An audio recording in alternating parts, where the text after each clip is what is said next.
Alright, here are the video notes for lesson 2.4, which is going to focus on complex numbers with a focus on I, the imaginary number. Okay, so the first slide is just imaginary number. What is it? Well, we know it as the square root of -1, which means I squared is the square root of -1 squared, which equals -1. Okay, all that comes in handy when we see some of that later on. Okay, now we get into the way that standard form is written, and that is the real part plus the imaginary part. Okay, and so we look at the example right here, and we have -5. This really is plus, and it breaks into the square root of 9 and the square root of -1. And so that's why we get to this next part, and we can say, well, that breaks down. It's not two equal signs. That breaks down into -5 plus the square root of 9 is where the 3 comes from, and then the square root of -1 is where the I comes from. Okay? So what we do here is to add, subtract complex numbers. You want to add the real parts and then add the imaginary parts. So we'll see one right here. We have 4 and 1, that becomes 5. You have 7 and I and a -6i, and when you add those together, it's almost just like an x on there. It just becomes plus I, and that's your answer. And that's in standard form. Okay? You go to the next one, and it's a subtraction. Don't forget to ever distribute, or don't forget to distribute your negative sign in. So this is really like 1 plus 2i minus 4 minus 2i. The 1 and the 4 become -3. The 2i and -2i, they're going to cancel, and so you're just left with -3 as your answer. Okay? If, then we have a longer chain of them. Okay? So again, make sure that, like you went, like C, you distribute that negative sign to each part. And so this would be 3i plus 2 minus 3i minus 2 minus 5i. Okay? And then again, we just combine terms. The 3 and -3i, those are going to cancel. The positive 2 and the -2, those are going to cancel, and you're just going to be left with -5i as your answer. For the sake of time, I'm going to skip D and go right on to the next one, which is E, because we have this square root of -18, and I want to break that down, and I want to talk about that term right there because it looks kind of funny. Okay, so what this is going to break down into here would be the square root of 9, the square root of 2, and the square root of -1. Because if you multiply all three of those square roots together, you get the square root of 18. Okay, so when we write this now, this can be 8 plus, well, the square root of 9 is going to be 3. The square root of -1, so the square root of 9 is 3, the square root of the -1 is the I, and then the square root of 2 is still hanging on. Okay? Now we have minus, and again distributing your minus sign, and here you have -4, minus, and then I just wanted to bring this up right here, where my arrow is, right here, because this is 3 square root of 2i. I don't like the way the book writes it, so just make sure you look for that. That really, how I write that is 3i square root of 2. Okay, that 2 is not under the square root symbol there. Okay, so make sure you're looking for that. And then again, we have some canceling here. That negative, or that 3i square root of 2 is going to cancel with the negative 3i square root of 2. And then we just have 8 minus 4, which gives me 4. Alright, so we just did a lot of addition, subtraction. Let's do some multiplication now. So they work pretty similarly to the multiplication we've ever seen before. If we have a 4 on the outside, we need to distribute it in. And so 4 times -2, 4 times a positive 3i, and that's going to give me -8 plus 12i. If we have one like B, you can choose to do the box method, or you can choose to FOIL, depending on what you're more used to. I'll do this example using a FOIL here. And so first is the 2 times the 4, which is 8. And then outside is going to be 2 times the 3i, so that's going to be plus 6i. Inside is -I times 4, that's going to be minus 4i. And then we have -I times 3i, and that's going to be -3i squared. it really helps me to think of these as x's, honestly, but the I does have a value to them. Okay? So now we can combine our like terms, like I said, like almost like it's an x, and we can say 8 plus 2i minus 3i squared. But if we quickly jump back, remember what I squared is. I squared is negative 1. And so this is really like 8 plus 2i minus 3 times a negative 1, which is 8 plus 2i plus 3, which now in our standard form of complex numbers, this is 11 plus 2i. All right, a couple more examples just doing multiplication here. We have 3 plus 2i being multiplied by 3 plus 2i, because that's what it means to be squared. Box method this time to show it. We have 3 and a 2i and a 3 and a 2i. 3 times 3 is 9. This is 6i. 3 times this is 6i, and then this is 4i squared. You can combine your boxes right here, and you're going to end up with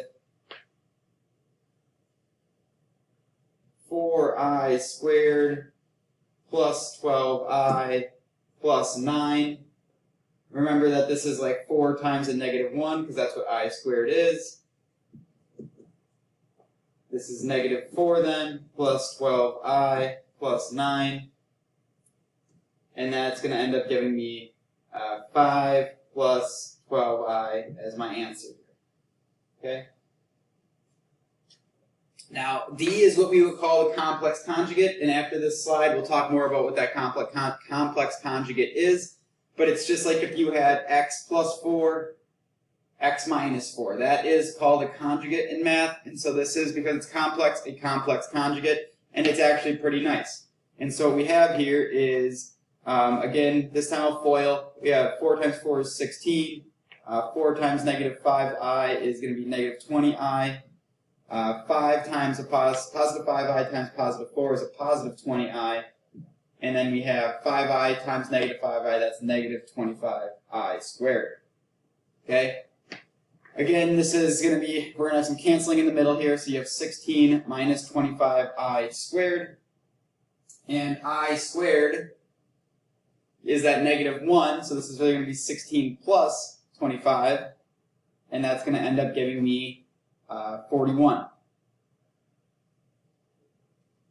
Okay? And so you can see when you have a complex conjugate, you actually end up with a real number. You don't end up with a complex number. And so let's take a look at these complex conjugates quick on this notes box. All right? It gives you in that form, this complex conjugate form, and you can do a quick route to it. If you do the a and the b squared and add them together, you end up getting the product of your complex conjugate. So if you look back here, my a was 4, my b was 5.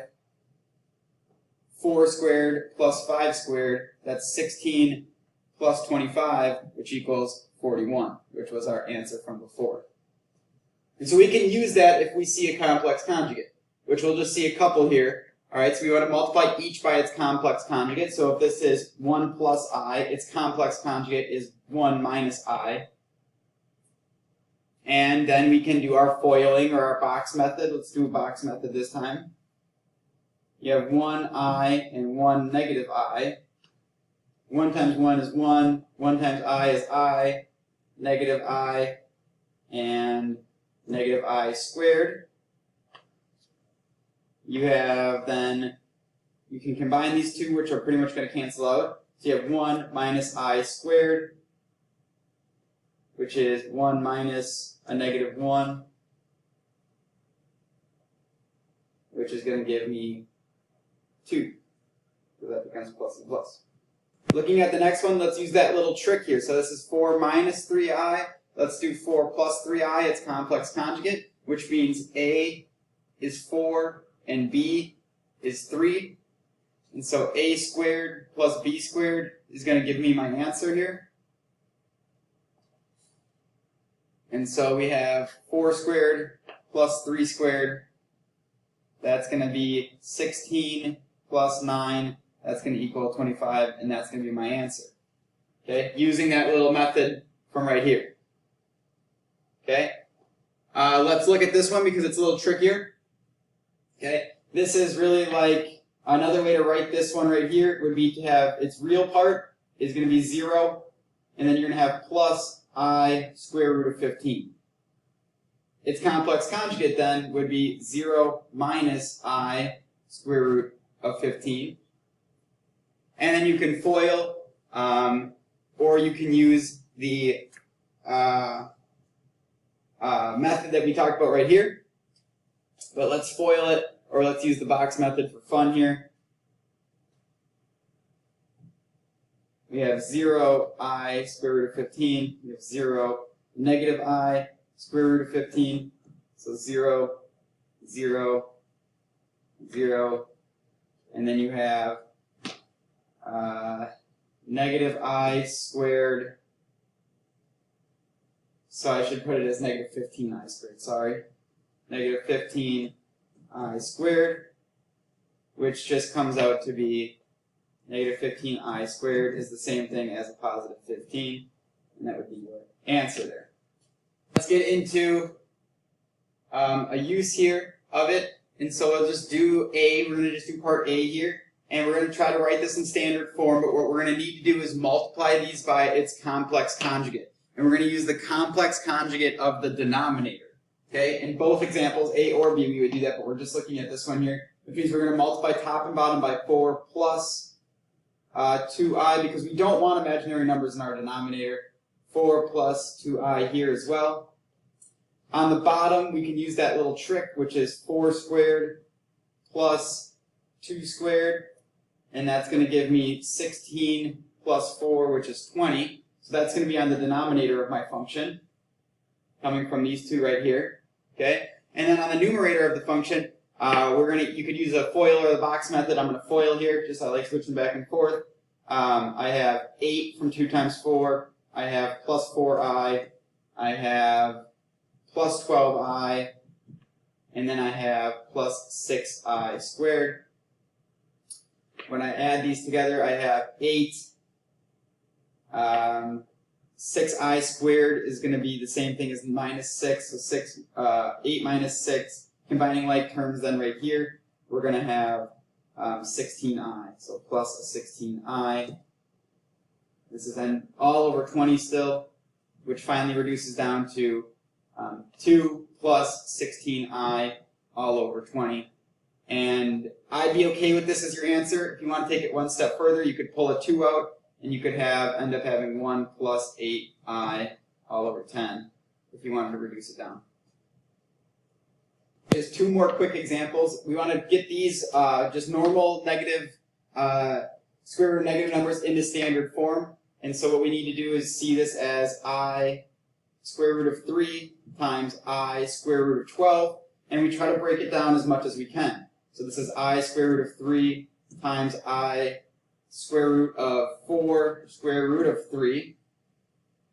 Okay, the i's will be multiplied. This is all multiplication here, so this becomes I squared times 3, because you can multiply square root of 3 times the square root of 3, that becomes 3, and then the square root of 4 becomes 2. And so this becomes 6I squared, which becomes negative 6.